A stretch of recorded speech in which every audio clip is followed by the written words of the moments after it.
behind me is definitely my... You better not be noisy. Behind me is definitely... Please stop. Please stop. So behind me is definitely my biggest enclosure yet, with a new addition. I actually got 2 new additions recently in the past week, I guess. Also, I have some very noir, dramatic lighting going on here. I don't feel like having to bring my lights down, and I can't really get this up the stairs. We could barely get it in the house. So it's gonna stay downstairs for now, separated from the other animals. But I hopped on Craigslist because I've been looking for different animals that just need rehoming, because I've been more interested in doing that compared to buying from breeders. And this is one of the animals that was on there. And here it is.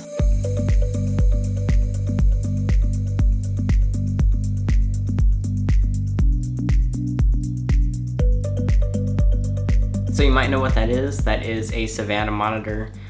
Some people say they're more of an intermediate species. Others say they're an advanced species to keep. But it's an animal I've been looking at for 2 to 3 years maybe. It's been like on the top of the list, and there's one behind me now. So I've never kept monitors before. People say they're not the best beginner monitor, but I do think I'm up for it. And I've been like obviously looking over the care and husbandry for it a ton. And there's so much, I guess, controversial stuff on them, like the diet, what the majority should be, whether it should be mostly rodents or mostly insects. The size of the enclosure, some say it should be a minimum of 6 feet, some say minimum of 8 feet, which, by the way, this is not going to be a permanent enclosure. This is 4 feet right now, and it's already bigger than it really needs at this second.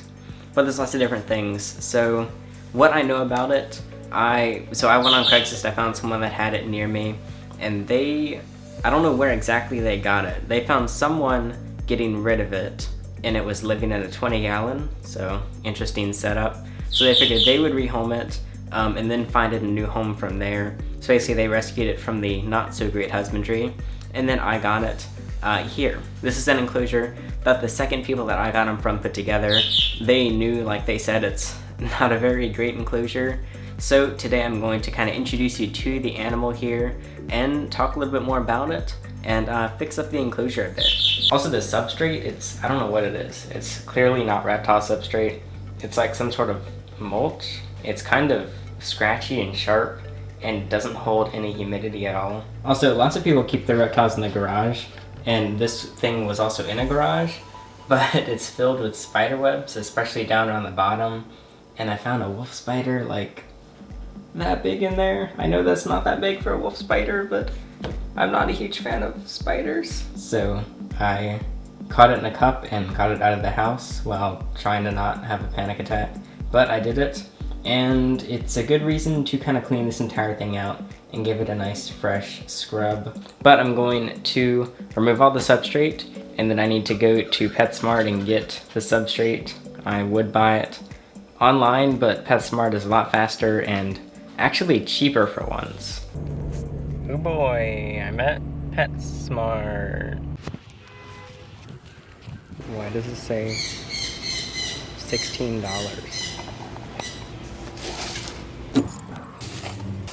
I have a real quick PetSmart rant. I know you know that I don't like PetSmart, but they tried to get me to pay $15 for this. So if you go to PetSmart, hopefully you don't, I try to avoid it, but I kind of had to because I was in a rush with these things.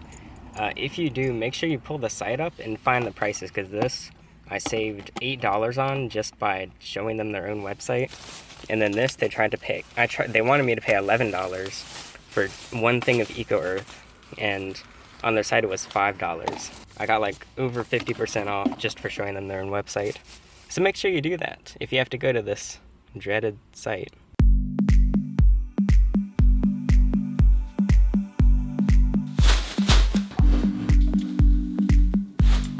I don't have a shovel.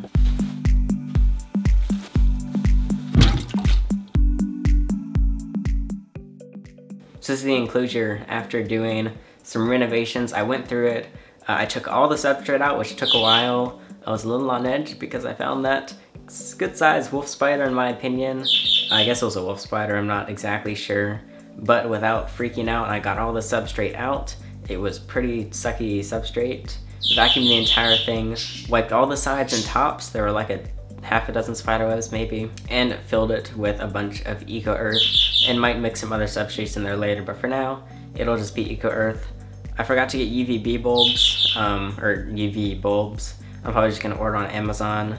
I'll probably get 2 of them maybe. So it's the next day and I've got them hanging out in the bathtub for a nice little soak. I didn't notice how much facial expression Savannah's can show.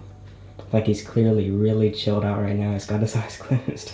And he's completely spread out. He looks a lot less, in a lot less of a defensive mode right now. And more of a chilling out in a lukewarm bathtub. So I let him hang out in here for like 10 minutes by himself and I just came in. And he knows I'm here obviously, but he doesn't seem to mind too much. It's a little baby, not sure exactly how old it is, still pretty young juvenile. Yeah, I guess it's still juvenile. It's probably like a foot long head to tail, and I don't know if it's male or female, you won't know until it's bigger.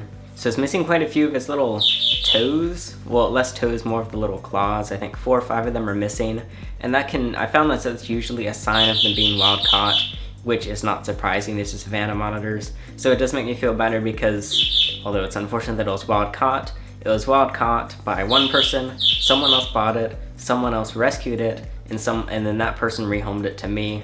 So hopefully it's finally at its permanent home. So this will definitely become my largest animal. Currently it's about I think it's smaller than my blue-tongued skink right now, but it's probably gonna grow fast, assuming I can keep it on a stable diet well. Right now, as the young ones tend to be, it is not a fan of anything. Going in to reach it is definitely going to be huffing and puffing and hissing, which is understandable because it's pretty much cornered in an enclosure. I'm trying to not take it out too much because like some animals, like maybe snakes, it might be best to try and just handle them as much as possible for them to get used to you. But the monitors are pretty smart, so they're not necessarily that easy. And from all the stuff I've been reading so far, you have to treat them more like dogs almost, like more like a domesticated animal. Pretty sure they're not domesticated. I don't think I would count Savannahs as domesticated. But just because of their higher intelligence level, no offense other animals that I have, they kind of need more precise and more complicated bonding times, I guess. So I'll work on that, but I'll try and get some live streams, different things out on it. Now this substrate, I actually changed it yesterday, and overnight all of the stuck shed is gone on the animal, I guess just changing the substrate, because I already knew the humidity was way too low. And then I did give it a bath, and she seemed, or he or she, I'm just gonna say back and forth until I know, but he seemed to really enjoy the bath and see how he reacts, and he seemed a lot calmer there. When I took him out to put him in the bath, immediately he pooped and peed right down my leg. It still smells like lizard stuff. The smell, it's like, there has to be something else in there. I don't know, it's almost like it's built to be a musk, like in a snake, because it really has some extra kick into it. The smell of it is really extra potent. And then trying to get the animal out of the bathtub wasn't too difficult, but somehow it had more poop in it. I don't know, it's not even that big. I have no idea how it's storing so much poop. But that is the new addition to the room. The Savannah monitor, the little baby Savannah monitor. Hopefully, well, you'll definitely see more on it. Let me know what you think of it. If you have any tips on the species, let me know. I'm sure some of you are gonna ask for care videos because that always happens as soon as I get a new animal. Don't expect that for quite a long time until I really know what I'm doing. So that'll be it for this video. I'm Alex. Oh my. And thanks for watching.